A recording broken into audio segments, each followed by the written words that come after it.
We need to do this with real gusto. How's that sound?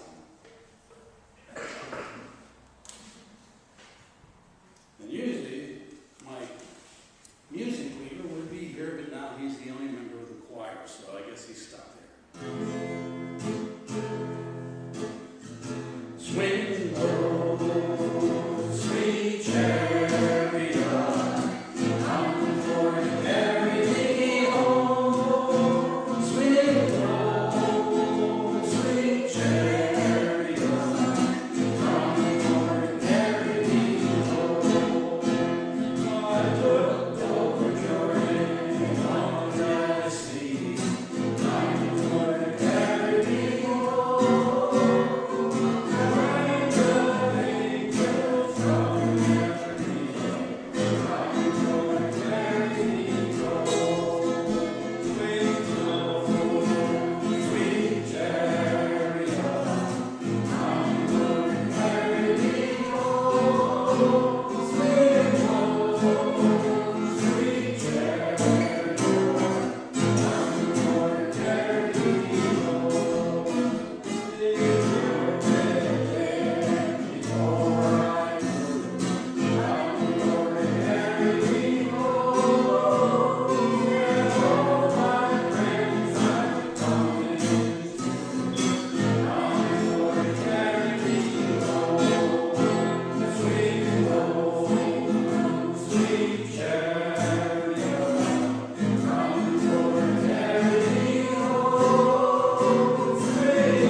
Now I say that was gusto.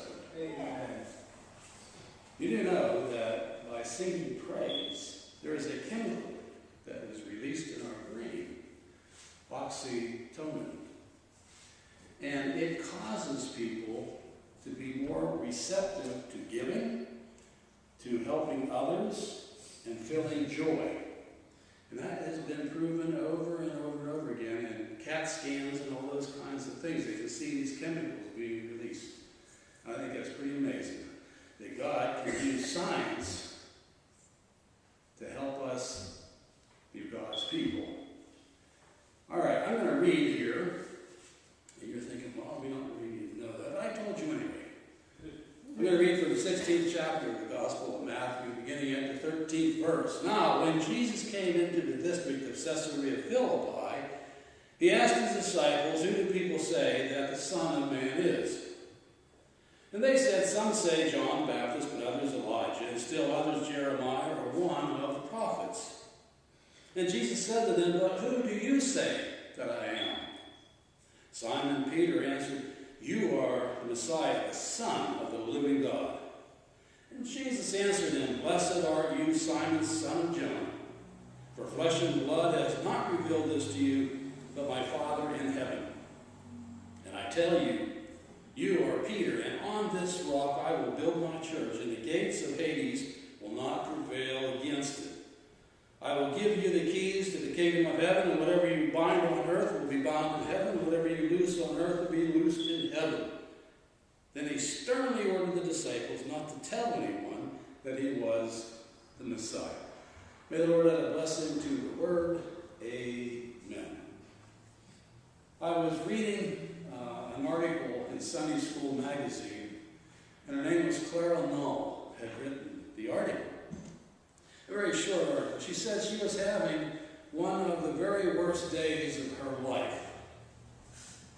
Not that, there wasn't many more of them, but this must have been the worst day. She woke up with a pounding headache, and her 1-year-old son was screaming at the tops of his lungs as only a 1-year-old can do. And so she came out to get her son, and she picked him up, and he wouldn't get quiet, and she was bouncing him around. She said, I've got to get the laundry in, and this kid's not settling down, but I'm going to see what I can do here. She put the laundry into the washer. She turned the washer on and filled up, but it wouldn't go. So there she's sitting with this kid screaming in her ear, a whole tub full of water with dirty clothes in it just sitting there.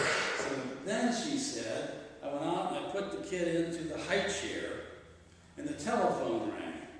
I really didn't want to answer it, but I had, I just felt, compelled to, so I don't know why I did. But she got some bad news from her parents or something to that effect.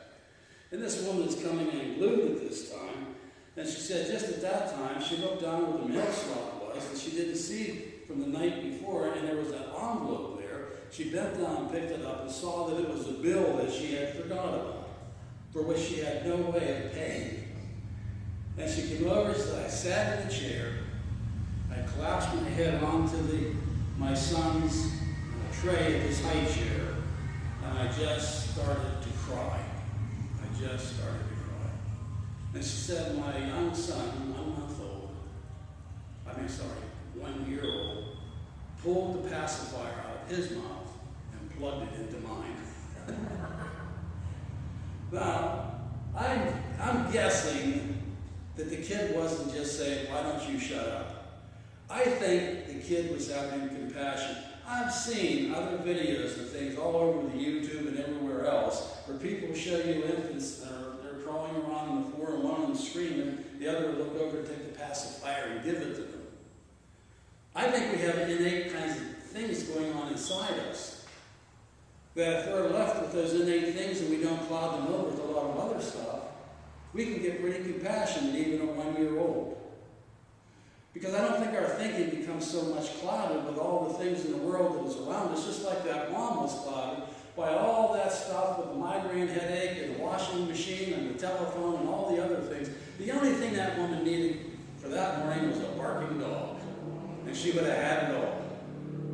But the reason I'm saying that is, the disciples, though they may not be having exactly the same day, and they didn't end up with the pacifier in their mouth, they have been having exhausting times. They have been going all over Palestine, all over Galilee. And they were being rooted out by the Orthodox of the church. They were being persecuted by the temple, and they were being persecuted by the temple. King Herod was the ruler of that land, and he wasn't always the kindest to this new group called Jesus Christ and his motley followers.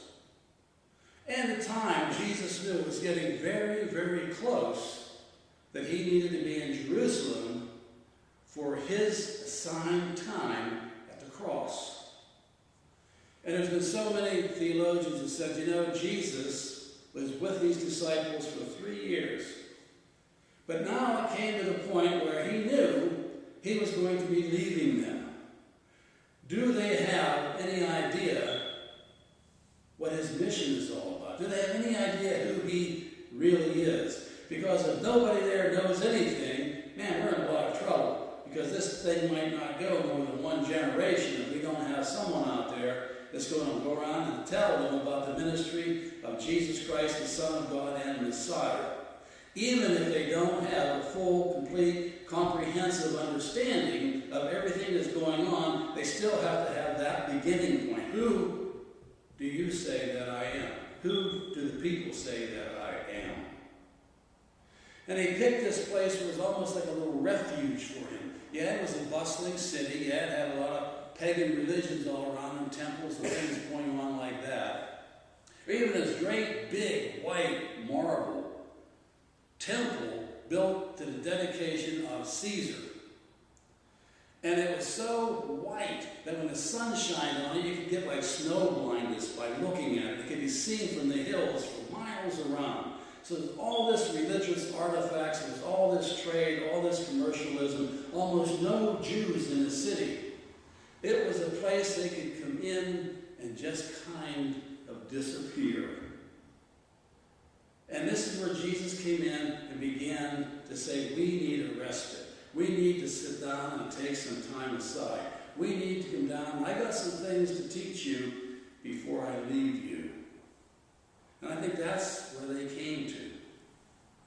And then Jesus said, who do the people say I am?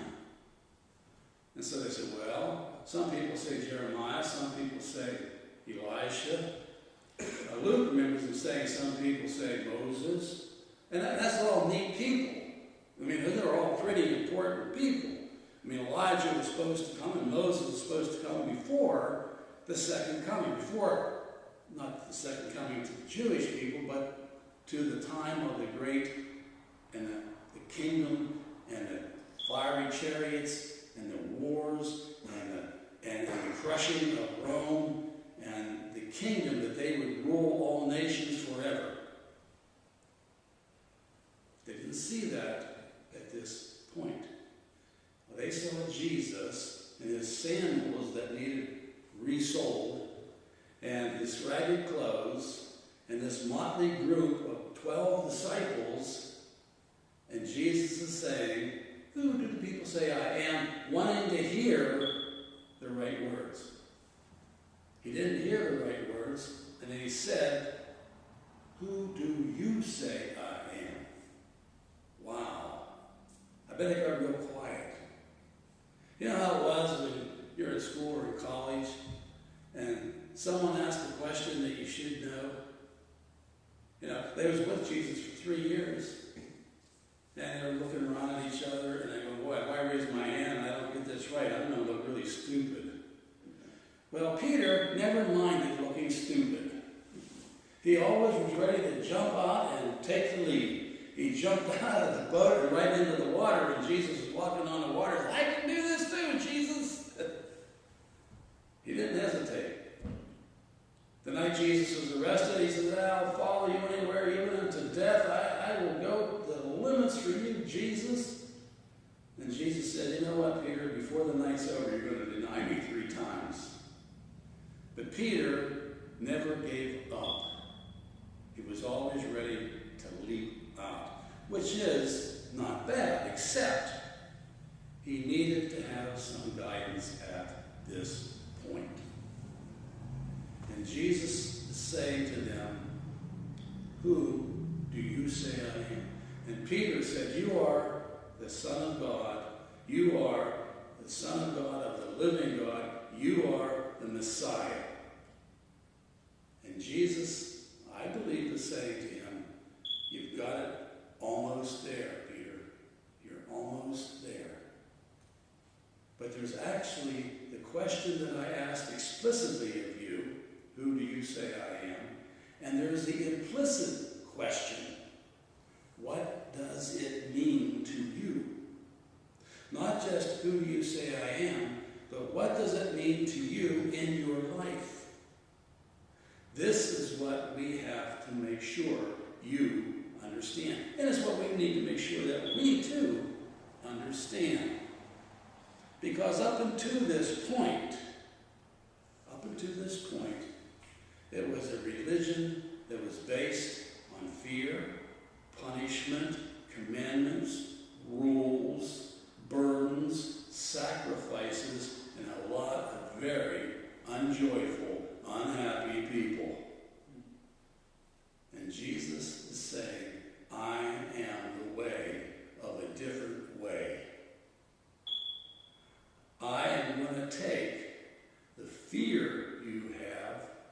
And I'm going to say that it is love, not fear, that is the beginning of wisdom. You'll find that in Proverbs, and you'll find it in Psalms, where fear is the beginning of wisdom. But I believe Jesus is saying, when you see the cross, and when you understand the gift that's coming from that cross, when you understand the love that's coming from that cross, you will not have fear. You will not have fear that you are a failure. You will not have fear that you're not doing enough. You will not have fear. You will not have guilt. But the only thing you're going to want to do is give me the love that I have just given to you. And it's a reciprocal kind of thing. What Jesus was saying, when Jesus was talking on the Sermon on the Mount, we knew, they knew, we all knew that Jesus was more than just a prophet. Because he would say things like, you've been heard that it has been said that there is an eye for an eye and a tooth for a tooth. But I say to you, if someone strikes you on the right cheek, turn the left to that person as well. If someone bids you, coaxes you, and harasses you to go 1 mile, I want you to go 2 miles. You have heard that it has been said, you shall love your neighbors, but you shall hate your enemies. But I say to you, you shall love your enemies, and you shall pray for your enemies, and even those who persecute you. Jesus reinterprets the Hebrew law. And the cross reinterprets the laws of fear and changes them from the fear of my punishment, the fear of my guilt, into the fear that my life will disparage the very character of God and God's people. That I will do nothing that will cause God sorrow. I'll be afraid to do anything not out of love to you or towards God. And that's a whole new way. Look at Romans 12:2. Do not be conformed to this world, but be transformed by the renewal of your minds, that you may know what is good and the will of, and the good and the perfect will of God. Be transformed by the renewal of your mind. There is a change that is needed, and the change is the new commandment of love that is filled with grace and a second chance. And it's not filled with guilt, and it's not a burden. Come to me, all who are heavy laden and burdened, and I will give you rest. My yoke will fit you well, and it will not chafe you. The words of Jesus. And he changed it. He got rid of that fear, that punishment, that death, that destruction. All of those things are peeled back and has given us a new mind and a new will and a new spirit. Whenever we receive that gift from the cross, I don't think there's anybody that can stand there by that cross and hear Jesus say, Father, forgive them, for they do not know what they are doing. See what is going on, and seeing the love that Jesus Christ has given for us, that Christ has made the final and last sacrifice under the old way. And there is no more sacrifice. There's only compassion, care, grace, mercy, justice. That is where the church must stand. And when we see that gift, the only thing we're going to want to do is re-wrap it and re-gift it back to God. When I think about that, and I think about the gifts that God has given to us, and the joy that we receive when we give someone a gift of love. Now, is it not a joy when for no reason whatsoever we give someone a wonderful gift that came straight from your heart. And I think about my daughter Heidi, the youngest that I have. It was getting close to Christmas. She was in kindergarten. And they had this little Christmas shop in school. And she saved up her nickels and dimes. And one day she went into the Christmas shop and she bought something for me. And when she brought it home, she couldn't wait. She snuck around the house hiding it, and then she ran into the bedroom. She came out, she asked for tape, she asked for paper, like we wouldn't know what was going on. She wraps this thing up and she tries to put a bow on it that didn't really look like a bow. And she couldn't wait for Christmas morning.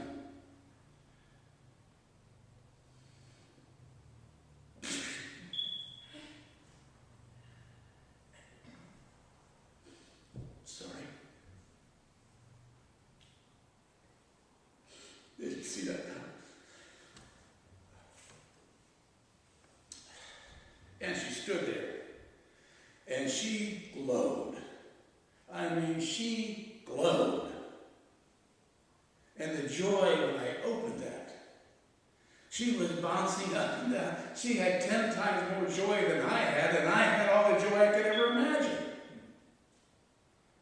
Imagine God when He sees us with this poorly wrapped package, with a bow that doesn't look like a bow, with tape that's letting the sides flap open to what we're giving to God.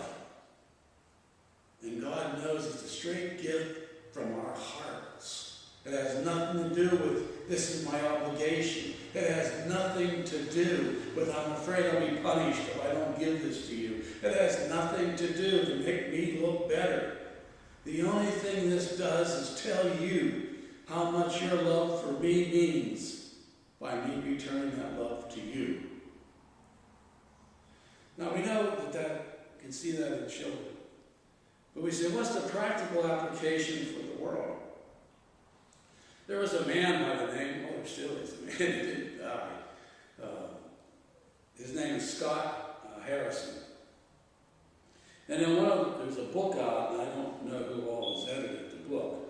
They're talking about all of these charities and missions around the world and what they're doing.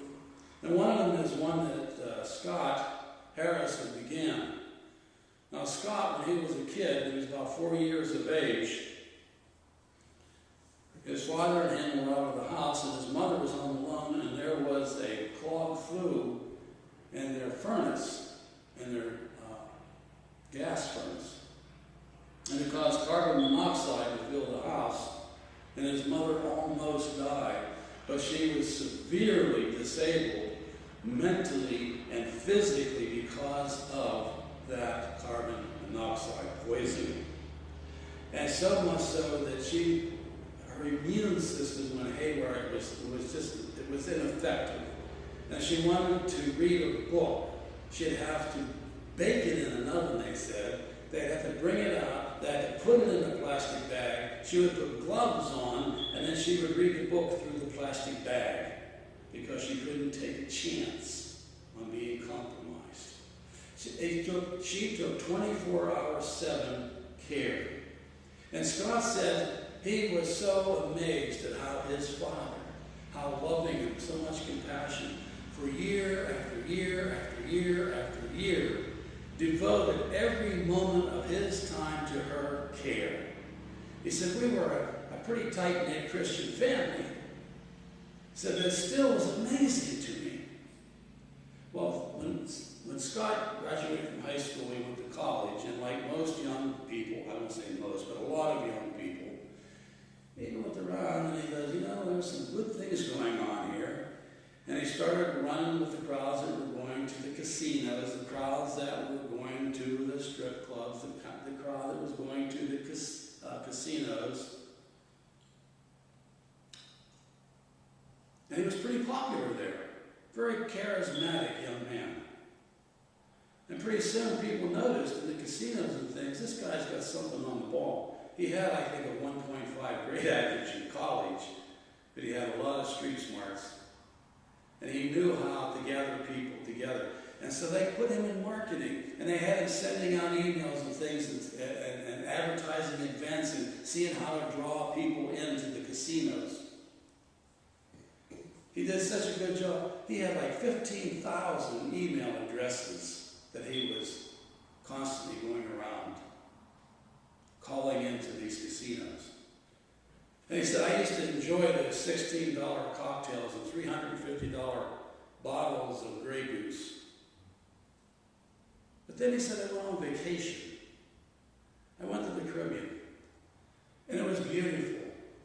The water, excellent. The service, the people were friendly. It was calm. They said it was so peaceful. And something happened. When I came back to the casino, I said, what am I doing here? Why am I here making my life more miserable each day?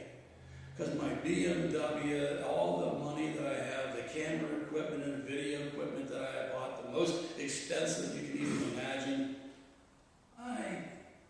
it means nothing to me. And he said, I'm going to turn my life 180 degrees around. And so as soon as, right when he came back, he got the Bible out again that he hadn't seen for years. And he began reading the Bible by day and taking drugs by night. This man had a way to come back. But he didn't give up. He had the foundation. He had the rules. He had the laws. He knew the 10 Commandments.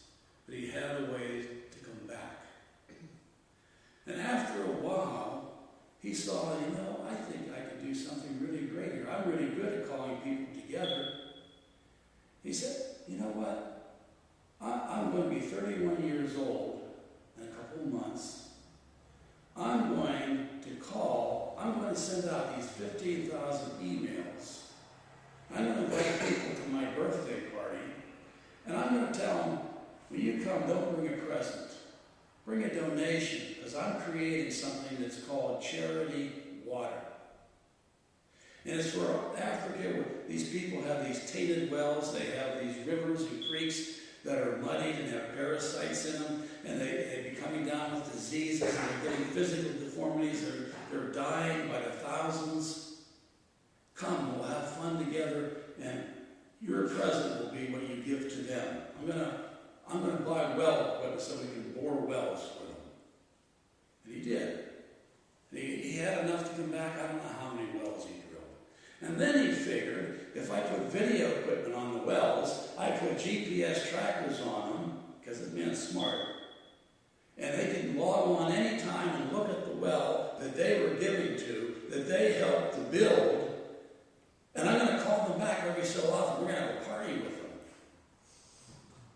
And he said, they're going to get to know me. They're going to get to know the people who are drinking their water. It was amazing. And it spread, and it spread, and it spread. I don't know how many wells and how much equipment that he bought. But he figured that it is that social interaction,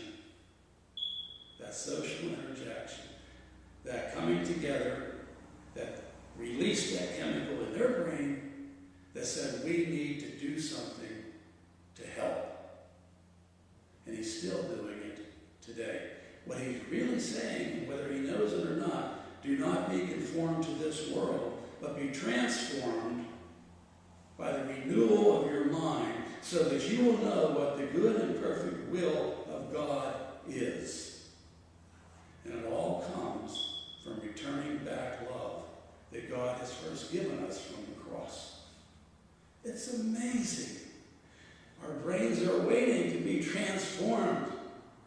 And we can gather. Jesus did it with 12 disciples. 1, 2, 3, 4, 5, 6, 7, 8, 9, 10, 11. We're down 1. You're going to stand for 2. Bob says he's worth 2. How about you? Economy, I think. I'm not Jesus. Sure, I will testify to that. But once we see that the fear of God has been replaced with the love of God by the Son, Jesus Christ, it'll make all the difference to the renewal of our minds. May God bless us. Amen. I believe we're going to take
receive us in not only to your care, but give us the ability to care for others as a very precious and sweet gift to you. We pray this in his name. Amen. For our joys and concerns, it is a joy to be gathered together today. It's a joy to have Sandy with us to fill in, as a matter of fact, and Bob is our choir master. Sure. Just report about Sandy and Bill. Oh, yes, Sandy had her knee surgery on Wednesday. We went in Wednesday evening, and she was like this. And I asked her where her pain level was, and I think she said something like a 7 or a 6, which I was amazed. And she actually came home on Thursday. So that's very good. So she is home. And I got a text from Phil that said that she's home, and when we left the hospital, she said her pain level was 9, but this morning she says it's 3. So there's a lot of difference there. So she's recuperating. We keep prayers for Peter, for Sue's brother, that he continues to mend. Yes, Dave. I just praise the Lord for healing. I asked for prayer for my neighbor John a while back, and at that time we thought he might die. And yesterday I was cooking chicken on the grill in my backyard, and I looked out. He was walking around the block. That's an improvement. He's doing better every day. Amen. Sure. Linda and her family. Oh, Linda, Cole, and Bob, and Chris, And all the students that went back to school. and all the students, and especially the teachers.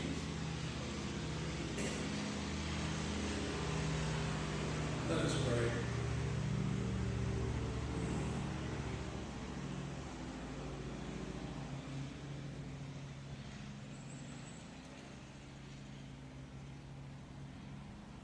You know, Lord, I'm so glad that we can sit sometimes and just have silence.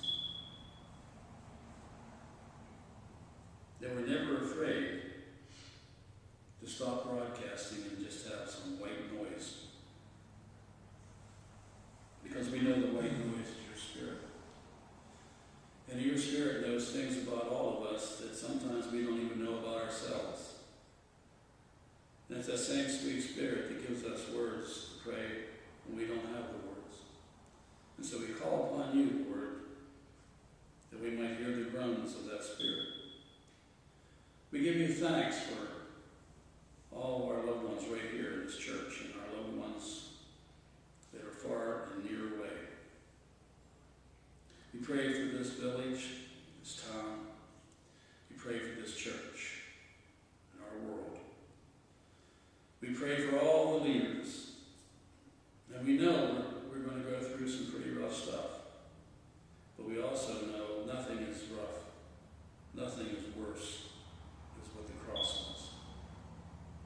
And we understand that sometimes we have to go through sorrow to grow. Sometimes we understand that we have to have a period of grief. But the one thing we never lose sight of is through it all, and when we have that season, when it comes, we can still give you all of our trust, all of our faith, and all of our hearts. So we ask for that blessing. And Lord, for all that we can't put into words, hear us as we pray, saying, Our Father, who art in heaven, hallowed be thy name. Thy kingdom come, thy will be done, on earth as it is in heaven. And give us this day our daily bread. Forgive us our trespasses, as we forgive those who trespass against us. And lead us not into temptation, but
this day as your disciples and as the warriors you have called us to be, that we may follow the way of your Son Jesus, and that we might be the mission that you desire us and the will